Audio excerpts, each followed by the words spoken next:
Yeah.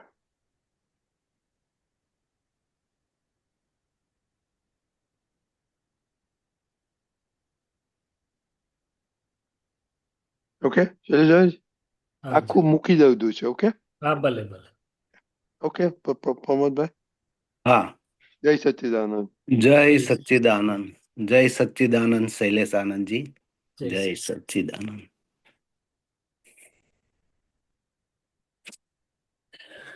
દુખડા ઉપકારી થાય, દુખડા ઉપકારી થાય સંસારી, કાદવમાં કમળ ખરડાય. દુખડા ઉપકારી થાય સંસારી, કાદવમાં કમળ ખરડાય. દુખડાને દોજખમાય,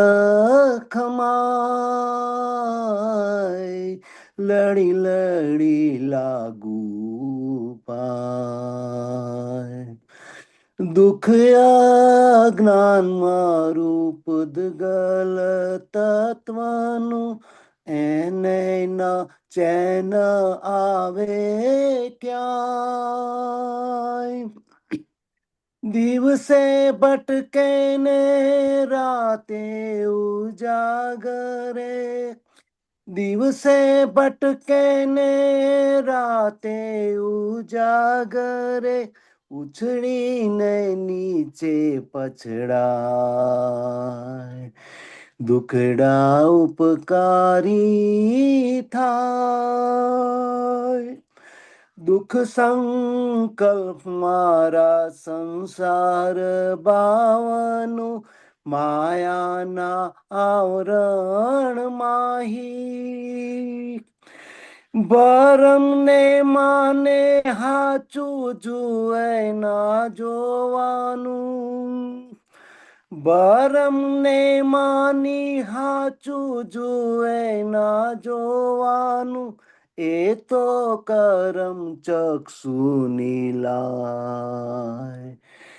દુખડા ઉપકારી થા, કરમી રેખાના દુઃખ હોય ના સંસારે, તો સુખના મૂલ કેમ સમજાય.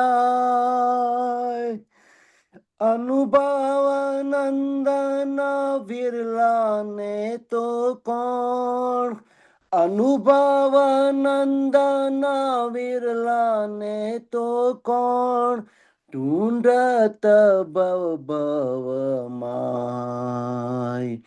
દુખડાને દોજખમાય, લડી લડી લાગુ પાય. કોટી વર્ષના કુકર્મ દુઃખ બંધન, આવ્યા જ્યાં ભગવન ના દ્રગમાય. નિતરત ક્યાંથી કરુણાધાર, નિતરત ક્યાંથી કરુણાધાર, બિરુદ તારણહાર, ક્યાંથી સાર્થક થાય.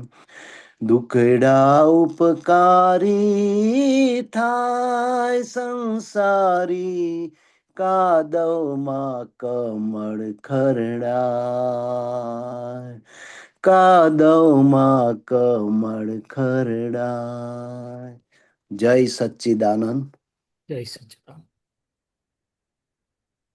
તો શું પ્રમોદભાઈ આમાં આ આ પદમાં તમારા જે પ્રતિકૂળ સંજોગ, આઈ થિંક દુખડા કે દુઃખ આવે છે, તેને કેવી રીતે આપણે જોવું અને એ ઉપાડી છે એ જ્ઞાનની રીતે સમજીએ તો કોઈ પ્રોબ્લેમ ના થાય. આ એટલે એ જ કે છે કે વૈજ્ઞાનિક રીતે જે અજ્ઞાન હતું, દુઃખ અજ્ઞાન મારું પૂદગલ તત્વનું. મૂળ દુઃખ છે શાનું? તો કે અજ્ઞાનને આધારે ઊભું થયું છે. આ શું છે? અને અજ્ઞાનને. અજ્ઞાનને આધારે ઊભું થયું એટલે પછી એ ગમે એટલું કરે. દાદા ભગવાન કહે છે ને, અંધારાને ગમે એટલી સ્લાઇસ કરો તો અંધારું જ નીકળે. હા. એટલે અજ્ઞાન વાળો આખો જે ભાગ, એમાં ગમે ત્યાંથી જુઓ તો એ દુઃખરૂપ જ હોય આખું પૂદગલ. કારણ કે અજ્ઞાન અવસ્થાથી બંધાયેલું શું છે. એટલે સંસારમાં આવું જ હોય, પણ એમાં બીજી બાજુ શું છે, તો કે એને લીધે સુખનું મૂલ, એટલે કે સર્વ પ્રકારના દુઃખમાંથી મુક્ત કેવી રીતે થવાય અને પોતાનું નિજ સુખ એની કિંમત થાય ને એના માટે પછી અનુભવ. હજુ આવું હોત નહીં તો કોણ અનુભવી પુરુષને શોધત કે છે. એટલે એને કારણે આપણે બધા અનુભવી, એટલે કે મુક્તિદાતાને શોધમાં પછી જીવને શોધ ચાલુ થાય. અને એટલે જ્ઞાની તીર્થંકજી નગર જીનેશ્વર ભેગા થાય. એટલે એ વાત આખી કરે છે કે અજ્ઞાનને કારણે તો દુઃખ પૂદગલ તત્વનું, એને ક્યાંય ચેન પડે નહીં. દિવસે ભટકે ને રાતે ઉજાગરે. બધા પ્રકારનું અંદર તરફડાટ. દાદા કહે છે ને, શક્કરિયા ભરાળમાં બફાય એવું તરફડાટ. પણ સામે છેડે જે છૂટ્યા છે, અનુભવી પુરુષો છે, અને સુખ તો એ આપણને સુખને રસ્તે મૂકી આપે. સનાતન સુખ જેને કહ્યું. એટલે આ વાત કરી છે કવિરાજે આમાં. બરાબર. ચાલો, તો બીજું કઈ ના હોય તો આપણે સત્સંગ બીજા લોકો જોડે જઈએ. હા, જય સચ્ચિદાનંદ. હોય તો વાત કરો, નહીં તો સત્સંગની વાત કરીએ. ના ના, જય સચ્ચિદાનંદ.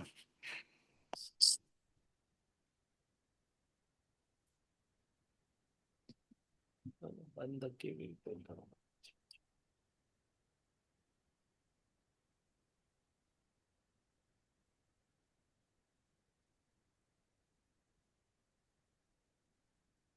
હવે આ મારા સ્ક્રીન પરથી ખબર નહીં કેવી રીતે નહીં. એટલે બીજા કોઈ મહાત્માને કઈ પ્રશ્ન પૂછવો હોય આ પદ વિશે કે બીજા ગમે તે પ્રશ્ન હોય તો.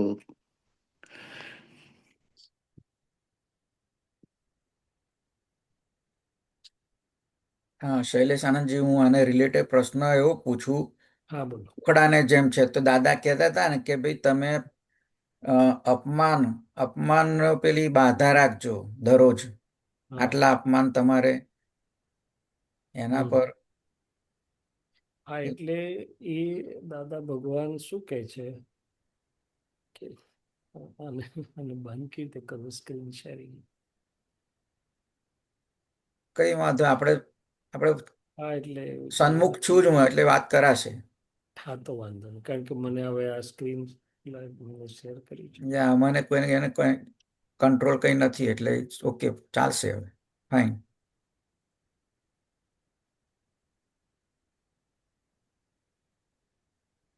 ગીતાબેન, તમને કઈ એક્સેસ હોય તો. ગીતાબેન પ્રજાપતિ.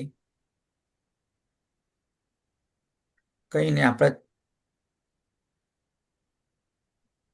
તો એ જે વાત કરે છે કે ભાઈ અપમાનની બાધા રાખજો, એટલે શું કહેવા માંગે છે કે ભાઈ અપમાન આવશે તો ઉલટાનું એમાંથી આપણે માનનો રસ બી ચૂસાશે, અને અપમાન જેટલા આવ્યા તો બળવાન પણ ઉત્પન્ન થશે કે 2 અપમાન પચાય તો 4 અપમાનની શક્તિ ઊભી થશે, 4માંથી 1 થયા તો 16ની શક્તિ ઊભી થશે, અને હિસાબમાંથી મુક્ત થઈ જવાશે. એટલે દાદા ભગવાન તો શું કહે છે કે ભાઈ સમજ ફેરવી નાખો કે પ્રતિકૂળ, પેલી પદમાં આવ્યું છે ને કે જગતને લાગે જે પ્રતિકૂળ, અમોને તે જ અનુકૂળ છે, ઊંધા ચત્તાનું શુદ્ધ દર્શન. તો કે છે કે જગતને અપમાન પ્રતિકૂળ લાગે છે, પણ આપણે તો એને જ સમજ ફેરવી નાખી કે હો આજે તો બહુ મોટી કમાણી થઈ કે છે. અને ખરેખર કમાણી જ છે. કેમ? તો કે ભાઈ કર્મોમાંથી છૂટા થવાય છે, પેલો એની શક્તિ આપણને આપીને જાય છે, માનનો રસ બધો ધોઈને, અહંકારનો રસ ધોઈ આપે છે, અને આપણે બળવાનપણું એવું ઉત્પન્ન થાય કે પછી અપમાન એ દુઃખરૂપ લાગતું નથી, નહીં. સંયોગ માત્ર લાગીને રહી જાય. એટલે આ રીતે આપણે જો સમજીએ તો દાદા કહે છે અપમાનની બાધા રાખજો, કે જેટલા અપમાન આવવા હોય વધુ આવે એટલી વધુ લોટરી લાગીએ, આ રીતે કહે છે. બરાબર. હા, જય સચ્ચિદાનંદ. જય સચ્ચિદાનંદ, જય સચ્ચિદાનંદ. બીજા કોઈ મહાત્માને પ્રશ્ન હોય તો કરજો. આપણે ટેકનિકલ આપણે થોડી ખામી છે, પણ છતાંય પ્રશ્ન પૂછાશે જેને પૂછવું હોય એને. હા, એ તો પ્રશ્ન તો ચોક્કસ પૂછાશે. હમ.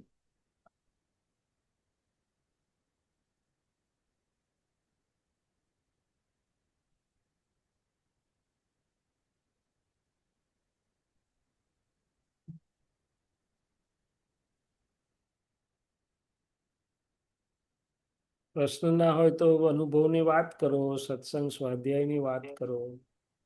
તો આપણો સમય, હમણાં છોકરાઓ જોડે કહેતા હતા ને આપણે, કે સમય નો ઉપયોગ સારો થાય એમ.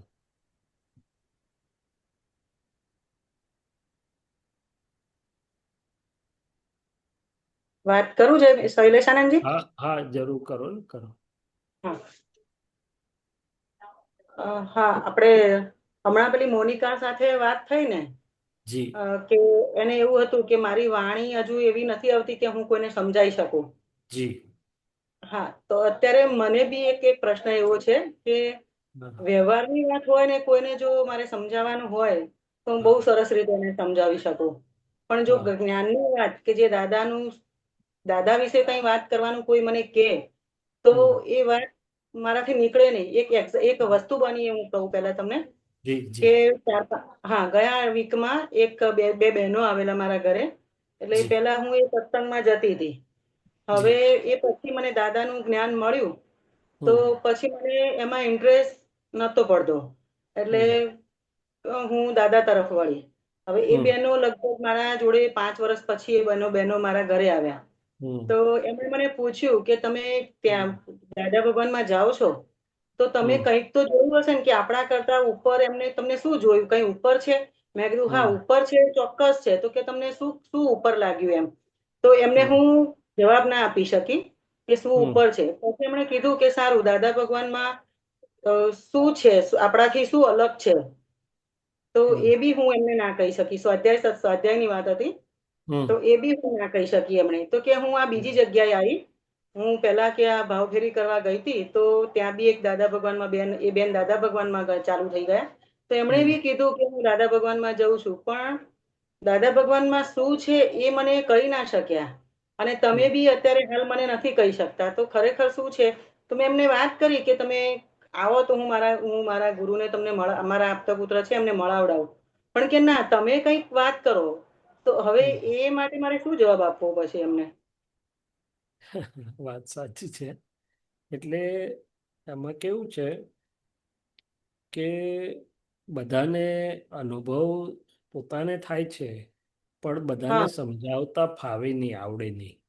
એટલે હા એમાં કંઈ વાંધો નથી. એટલે તમે એવું કહી શકો કે ભાઈ ત્યાંનો અનુભવ પણ મને છે અને આ અનુભવ પણ મને છે. અને કોઈ પણ વ્યક્તિ ચડિયાતો અનુભવ મળે તો જ એ કરતી બદલે મીન્સ બદલે ત્યાં જ હા. હોય છે. પણ હું એને શબ્દોમાં મૂકી શકતી નથી. એટલે એવું તમારેથી કહી શકાય, જો તમને સમજાવતા ફાવે તો સમજાવી શકાય, પણ એટલું સમજાવતા બધાને ફાવે નહીં. નહીં. ભલા ને? હા એટલે એના માટે, અને બહુ ત્યારે તમે એવું કહી શકો કે ભાઈ તમને જ કંઈ પ્રશ્ન હોય કે કંઈ જાણવું હોય તો એ કહો, તો હું એમાં મને જે અનુભવ થયો છે હું શેર કરી શકું છું. એમ કરીને હું આખું વિજ્ઞાન, આખી ગીતા કે આખું વિજ્ઞાન ના તમને અત્યારે એકદમ સમજાવી શકું. પણ તમારે કંઈ જાણવું હોય એક વાત કે કંઈ, તો એ હું ચોક્કસ કહી શકું. અને બાકી તો શું છે કે ઘણી બધી રીતે આપણે એમને વાત કરી શકાય, પણ એ બધાની પાસે એટલું આખું જુદી ભૂમિકા છે. શું છે ગીતાબેન? કે હા, જુદી પોતાનું હા, પોતાનું દર્શન એટલું શુદ્ધ થયેલું છે. અને એ તો પછી એની વાત પેલાને અંદર જાય નહીં તો જાય નહીં. ખ્યાલ આવે કે હમ. નહીં? એટલે હા આ રીતે છે. ઘણું બધું છે એમાં, પણ હવે એટલે કારણ કે બરાબર છે. કૃષ્ણ ભગવાનની જ એ લોકો સ્વાધ્યાયની વાત કરે છે, સારું જ છે બધું.